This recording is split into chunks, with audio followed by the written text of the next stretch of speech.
You know that feeling, right? You're just out in your yard, minding your own business, and then you see it. This perfect, tiny bird's nest hidden away in a bush. And just like that, you feel this connection. You've stumbled upon a secret, and now you're the self-appointed guardian of this little family.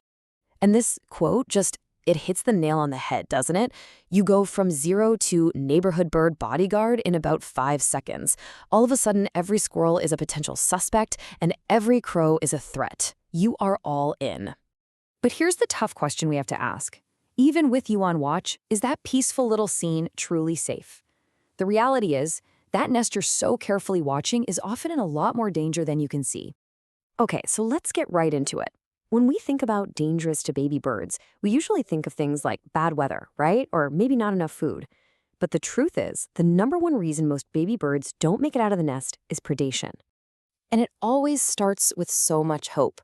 You look inside a nest and you see maybe 4 perfect little eggs. You start imagining 4 new little birds, adding their songs to your backyard. The potential is right there.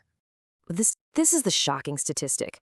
On average, of those 4 eggs, only 1 single chick will probably survive long enough to actually leave the nest. It's an incredibly tough world out there, and this is happening in what we think of as our safe, quiet backyards.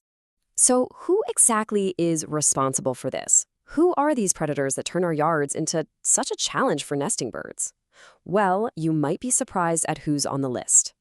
So you've got your usual suspects. You have raccoons, these incredibly clever climbers who do their work at night. You've got snakes, who are basically ninjas. They can get into places you'd never think possible. And then you have the threats from above, really smart birds like crows and jays who are actively looking for nests to raid. Even squirrels get in on the action. But here is the real shocker. The single biggest predator, the one that causes more harm to songbird populations than all of those other animals combined, well, it's one many of us actually have as a pet. Just look at that number, 2.4 billion with a B. That's how many birds the American Bird Conservancy estimates are killed by domestic cats every single year in the US. It's a number so big it's hard to even wrap your head around, and it fundamentally changes the game for nesting birds. Okay, that's a lot of bad news, but here's the good news. We can do something about it. We can absolutely turn the tables and give these birds a real fighting chance. We can basically build them a fortress. And if you're putting up a nest box, this is your blueprint for success. 3 simple rules. First, get it about 5 to 6 feet off the ground. Second, make sure it's at least 10 feet away from anything a predator could jump from, like a fence or a tree branch. And third, and this is the big one, you have to install a baffle. I really want to drive this point home. Putting up a birdhouse on a pole without a baffle is basically just setting up a feeder for raccoons and snakes. It's a dinner bell. That simple, slippery cone or cylinder is the single most effective thing you can do to protect a nest box. If you do nothing else, do this. Now, the design of the birdhouse itself is your next line of defense. The entrance hole size is crucial. It should be just big enough for the bird you want and too small for anything else. Adding a little metal ring around it stops squirrels from chewing it bigger.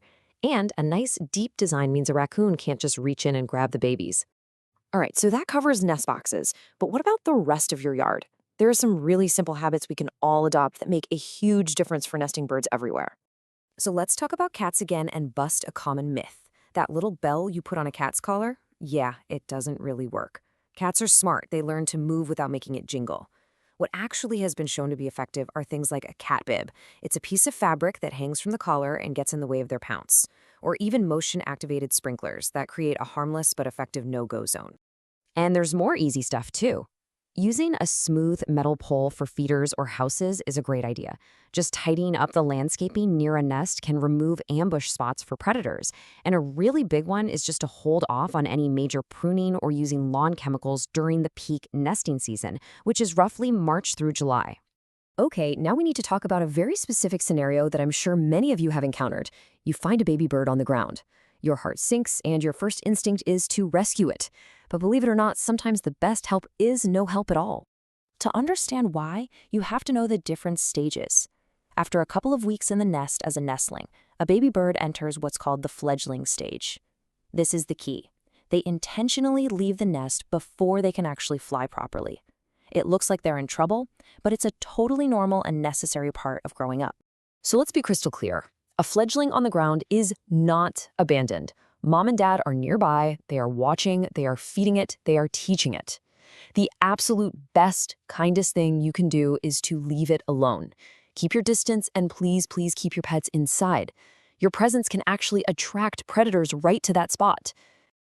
So after all this, you might be wondering, does my one little backyard really make a difference?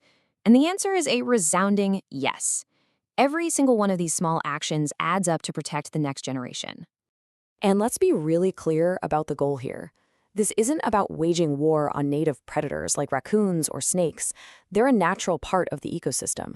The goal is to give songbirds a fighting chance by restoring a little bit of balance in our yards, especially against threats that aren't native, like domestic cats. And if you need a reason why, this is it. It's so simple and so beautiful. The nests that you help succeed in the spring are the reason your backyard is filled with birdsong all summer long. When a nest succeeds, you get a new voice in the choir. So, as nesting season kicks off, the question changes. It's not just about watching birds anymore. It's about being an active part of their success story. These small changes can literally double their chances of survival. So what are you going to do to protect the new life in your backyard this year?